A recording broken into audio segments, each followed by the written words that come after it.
गांव के किनारे एक छोटी पुरानी झोपड़ी में अम्मा रात देर तक लालटेन की मध्यम रोशनी में कपड़े सिल रही थी। पास ही रवि बैठा था, अपना होमवर्क खत्म करने की कोशिश कर रहा था और छोटी फटे पुराने बिस्तर पर मीठी नींद में सोई हुई थी।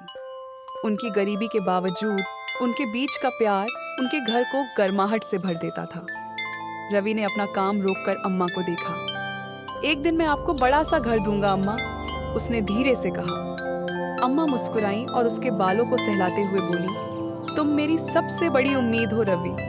तभी छोटी करवट बदलकर बोली, और मैं चॉकलेट फैक्ट्री लाऊंगी।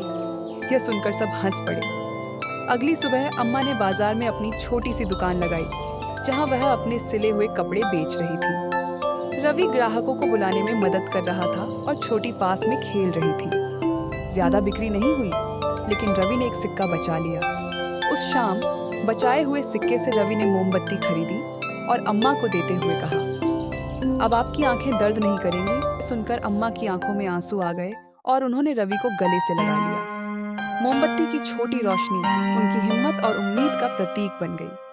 जैसे ही वे सब पास पास बैठे, अम्मा ने कहा, हमारे पास ज्यादा कुछ नहीं है, लेकिन जब तक हम साथ हैं, हमें और कुछ नहीं चाहिए। रवि और छोटी अम्मा के करीब सिमट गए। मोमबत्ती की झिलमिलाती रोशनी ने उनके आसपास की अंधेरी रात को रोशन कर दिया, मानो आने वाले बेहतर दिनों का वादा कर रही हों।